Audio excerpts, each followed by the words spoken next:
Hello friends, SS गीत भजन पर आपका स्वागत है। कथा कहानी की श्रृंखला में हम आज आपके लिए लाए हैं भैया दूज की कहानी।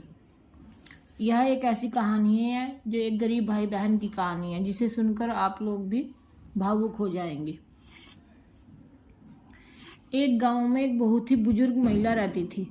उसका एक बेटा था और उसकी एक बेटी भी थी।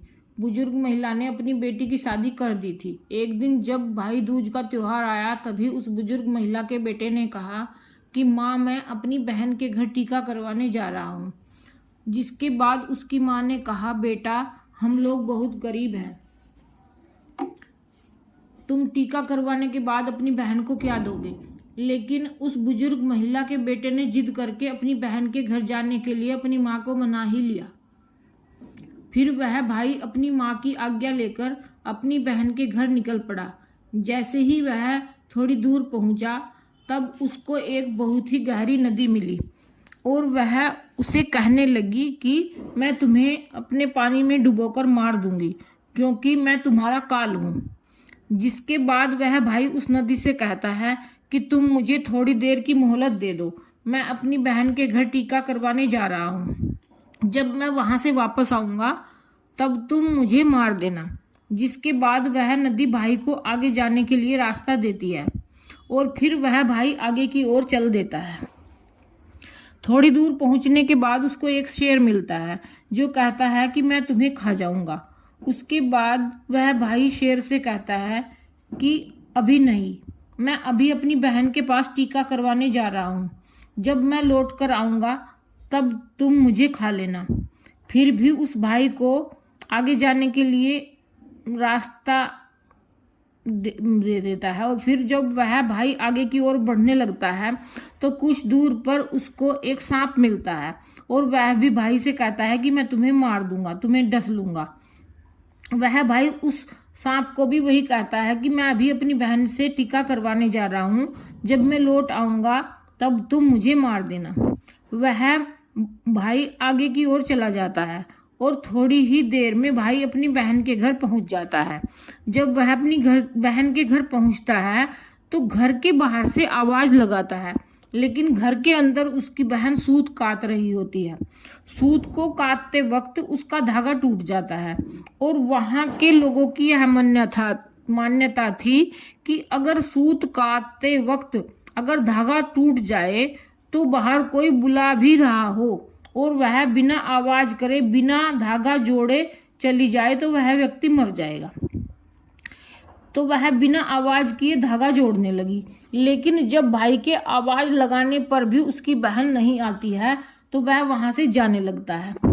तभी उसकी बहन उस धागे को जोड़कर तुरंत अपने भाई के पास जाकर उसको रोकती है और उसको अपने घर ले आती है। वह बहन अपनी पड़ोस में रहने वाली महिला के पास जाती है और उससे पूछती है कि भाई दूज के दिन क्या बनाया जाता है। तब वह महिला उसको बताती है कि तुम चिकने तेल से अपने चूल्हे को लीपो और घी में चावल पकाओ। वह बहन घर जाकर पड़ोसन के द्वारा बताई हुई चीजों को करने लगती है और तभी उसका भाई उससे कहता है कि बहन, मुझे बहुत जोरों से भूख लगी है। लेकिन उसकी बहन पड़ोस की महिला की बातों में आकर काम कर रही होती है।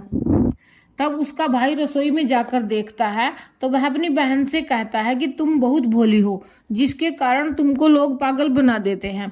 तुमने कभी घी में चावल पकते हुए देखा है? कभी तेल से चूल्हा लीपते देखा है? तुम गोबर से चूल्हा लीपो और पानी में चावल पकाओ।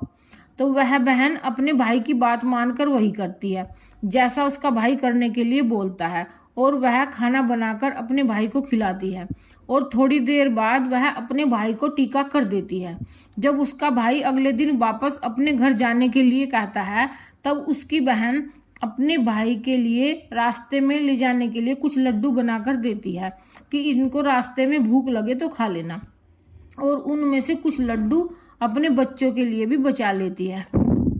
जैसे ही उसका भाई चला जाता है और उसकी बहन के बच्चे जब खाने के लिए जिद करने लगते हैं तो वह अपने भाई के लिए बनाए हुए कुछ लड्डू जो अपने बच्चों के लिए बचा लिए थे वह अपने बच्चों को दे देती है और तभी उनके बच्चों की नजर उस लड्डू पे पड़ती है जो एकदम से नीले हो रहे होते हैं।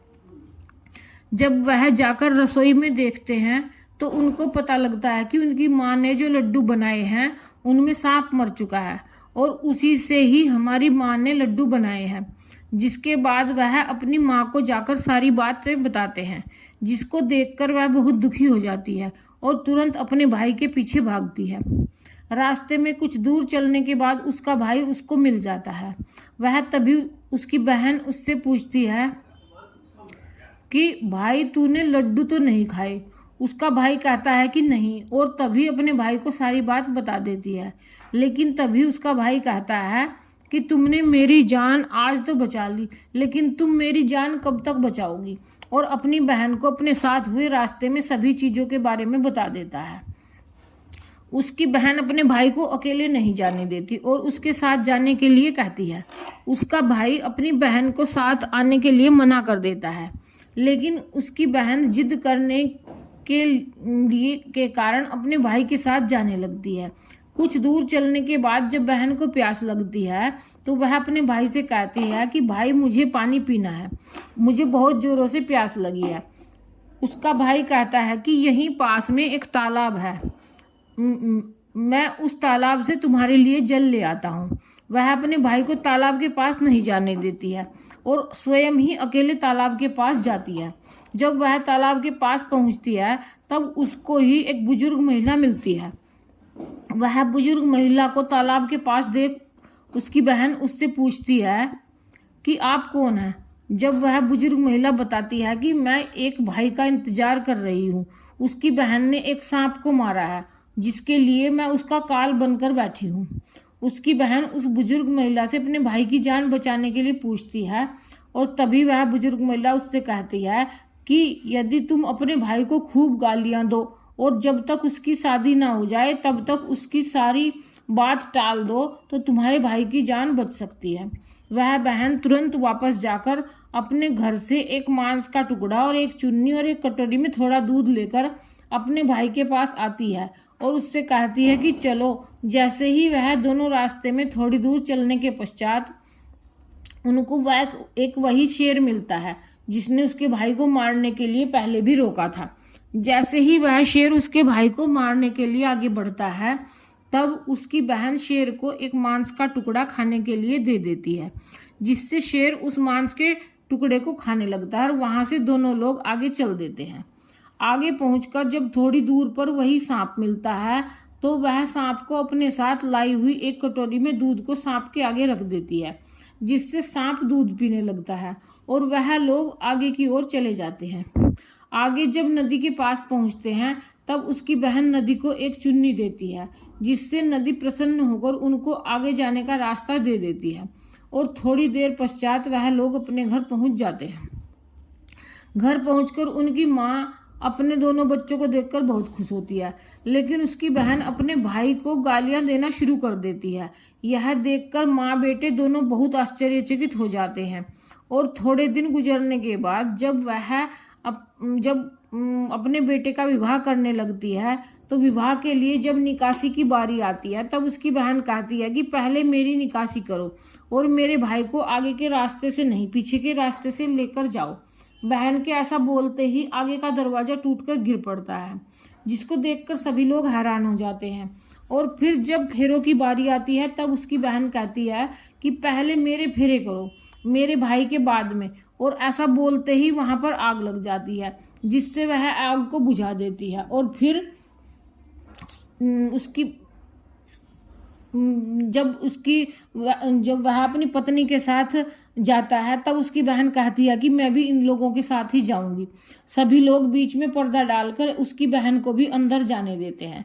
तभी रात में एक सांप आता है, जिसको बहन एक डब्बे में बंद कर देती है और अपने भाई की जान बचा लेती है। और सुबह होते ही वह सभी को सारा सच बता देती है कि वह ऐसा क्यों कर रही थी, जिसे सभी ने उसकी बहन की प्रशंसा करने लगते हैं। और उसका भाई भी अपनी बहन को देखकर बहुत खुश हो जाता है और तब उसकी बहन वापस अपने घर चली जाती है। आशा करते हैं कि आपको यह कहानी बहुत अच्छी लगी होगी और आप इस कहानी को भैया दूज वाले दिन सुनना और अपने सभी मिलने वालों को सुनाना। जय श्री कृष्णा, जय जय श्री राधे। श्री गणेश है नमः।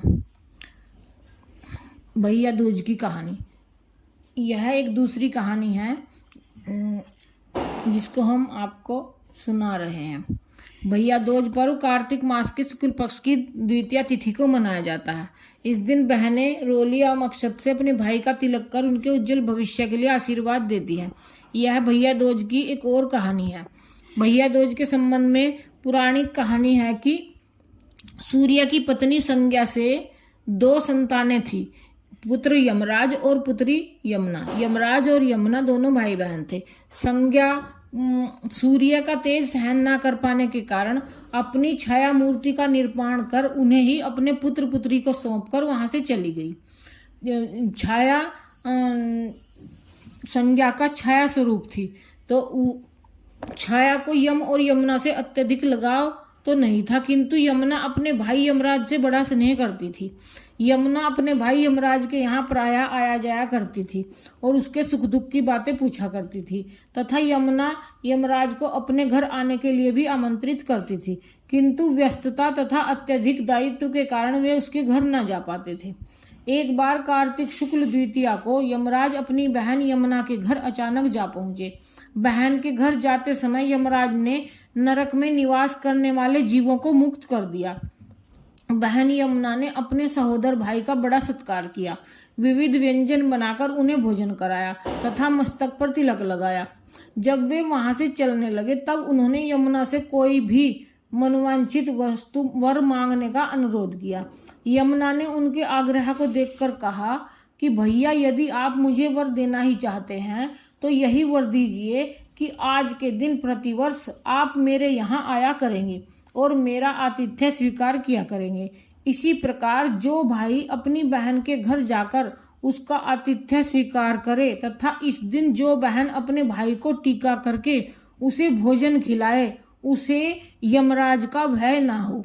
इसी के साथ उन्होंने यह भी वरदान दिया कि यदि इस दिन भाई बहन यमुना नदी में डुबकी लगाएंगे तो वे यमराज के प्रकोप से बचे रहेंगे। यमुना की प्रार्थना को यमराज ने स्वीकार कर लिया। तभी से भाई बहन का यह त्योहार मनाया जाने लगा। भैया दूज त्योहार का मुख्य उद्देश्य भाई बहन के बीच सद्भावना तथा एक दूसरे के प्रति निष्कपट प्रेम को प्रोत्साहित करता है। भैया दूज के दिन ही 5 दिनों तक चलने वाले दीपावली उत्सव का समापन भी हो जाता है।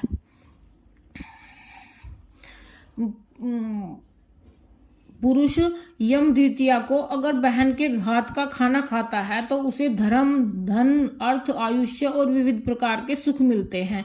साथ ही यम द्वितीया के दिन शाम को घर में बत्ती जलाने से पहले घर के बाहर 4 बत्तियों से एक दीपक जलाकर दीपदान करना भी फलदायी होता है। इससे यमराज का भय समाप्त होता है। भैया दूज एवं रक्षाबंधन दोनों ही भाई व बहन के बीच मनाए जाने वाले पर्व है। दोनों में पूजा करने के नियम भी लगभग समान ही हैं। बोलो श्री गणेश जी महाराज की जय। गणेश जी की कहानी। भैया दूज की कहानी के साथ साथ ही एक कहानी और भी कही जाती है। जो गणेश जी की कोई भी कहानी होती है तो एक बार एक शहर में एक बुजुर्ग महिला रहा करती थी। वह बहुत गरीब थी। उसका एक बेटा था जिसकी शादी हो चुकी थी। वह बुजुर्ग महिला भगवान गणेश जी की बहुत बड़ी भक्त थी। वह बुजुर्ग महिला हर रोज गणेश भगवान जी की पूजा किया करती थी। गणेश भगवान भी उस बुजुर्ग महिला की भक्ति को देखकर बहुत प्रसन्न थे। एक बार भगवान गणेश जी एक छोटे से बच्चे का रूप लेकर धरती पे उस बुजुर्ग महिला के जगह पर आए जहां पर वह निवास करती थी। वहां आकर भगवान श्री गणेश जी ने अपने लिए एक हाथ में एक चिमटी की आकार की वस्तु में चावल को ले लिया और दूसरे हाथ में एक चम्मच में दूध ले लिया और चारों तरफ घूमने लगे और दूध और चावल देखकर सभी से कहने लगे कि मेरे लिए थोड़ी सी खीर बना दो।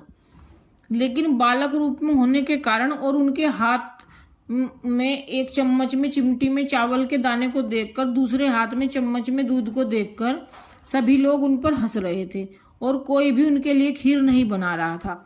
लेकिन वहीं पर एक बुजुर्ग महिला यह सब देख रही थी और वह बालक के रूप में गणेश जी को पहचान गई। उन्हें भगवान श्री गणेश जी को, जो बच्चे के रूप में थे, अपने पास बुलाया और कहने लगी, लाओ बेटा, मैं तुम्हारे लिए खीर बना देती हूँ। जिसके लिए भगवान श्री गणेश जी को अपने घर पर ले गई और अंदर जाकर एक छोटे से बर्तन को चूल्हे में चढ़ाने लगी। यह देखकर भगवान श्री गणेश जी ने उस बुजुर्ग महिला से कहा कि अम्मा, छोटे बर्तन में नहीं, बड़े बर्तन में खीर बनाओ। जिसके बाद उस बुजुर्ग महिला ने गणेश जी की आज्ञा का पालन करते हुए बड़े बर्तन को चूल्हे पर रख दिया और खीर बनाने के लिए उसमें गणेश जी के द्वारा दिए हुए चम्मच में दूध और चिमटी में चावल को जैसे ही उस बर्तन में डाला तो वह बड़ा बर्तन ऊपर तक भर गया। यह देखकर वह महिला बहुत आश्चर्यचकित हो गई और तभी भगवान गणेश जी ने कहा कि अम्मा, तुम मेरे लिए खीर बनाओ, मैं बहुत थक चुका हूँ, तब तक मैं स्नान करके आता हूँ। जिसके बाद भगवान गणेश जी स्नान करने के लिए चले जाते हैं। तभी वहां पर उस बुजुर्ग महिला की नाती पोते आते हैं और अपनी दादी को खीर बनाकर खीर को खाने की जिद करने लगते हैं। जिसको देखकर वह बुजुर्ग महिला एक कटोरी में थोड़ी सी खीर को निकालकर चूल्हे के पास रख देती है और कहती है कि श्री गणेश जी, मैं आपको भोग लगा रही हूँ। और फिर वह बुजुर्ग महिला एक कटोरी में खीर निकालकर अपनी नाती पोती को दे देती है। लेकिन पड़ोस में रहने वाली पड़ोसन अपनी छत से बैठकर सब कुछ देख रही होती है, जिसको देखकर और बुजुर्ग महिला डर जाती है और वह सोचने लगती है कि अगर इसने भगवान श्री गणेश जी को बता दिया तो वह मेरे ऊपर क्रोधित हो जाएंगे। जिसके बाद वह अपने पड़ोस में रहने वाली इस महिला को भी एक कटोरी में खीर निकाल कर दे देती है। लेकिन काफी देर होने के बाद भी भगवान श्री गणेश जी स्नान करके नहीं आते हैं। जिसके बाद बुजुर्ग महिला की बेटे की पत्नी कोने में खड़े होकर चुपचाप यह सब देख रही होती है और मौका पाते ही जब वह बुजुर्ग महिला कुछ देर के लिए खीर के पास से इधर उधर होती है, तब वह एक कटोरी में खीर निकाल कर खा जाती है और उस कटोरी को छुपा कर रख देती है। जिसके बाद वहां से चली जाती है और जब वह बुजुर्ग महिला वापस आती है, वह कुछ भी नहीं जान पाती और वापस से खीर के पास आकर बैठ जाती है। धीरे धीरे काफी समय हो जाने के बाद भी भगवान श्री गणेश जी नहीं आते हैं। काफी ज्यादा समय होने के बाद उस बुजुर्ग महिला को भी भूख लगने लगती है, जिसके बाद वह बुजुर्ग महिला भी भगवान श्री गणेश जी का इंतजार करके थक जाती है और तभी वह एक कटोरी में खीर निकालकर एक बार फिर से भगवान श्री गणेश जी को भोग लगाती है और उसके बाद खुद भी वह बुजुर्ग महिला एक कटोरी में खीर निकालकर खाने लगती है। तभी वहां पर अचानक से श्री गणेश भगवान जी आ जाते हैं। गणेश भगवान को देखकर वह बुजुर्ग महिला आश्चर्यचकित हो जाती है और तभी भगवान श्री गणेश जी कहते हैं कि गणेश जी से भगवान से कहने लगती है कि आओ बेटा, खीर खा लो, मैं बहुत देर से तुम्हारा ही इंतजार कर रही थी। जिसके बाद भगवान श्री गणेश जी उस बुजुर्ग महिला से कहते हैं कि अम्मा, मैंने तो खीर खा चुका हूँ, अब तो मेरा पेट इतना भर गया कि मैं कुछ भी नहीं खा सकता हूँ।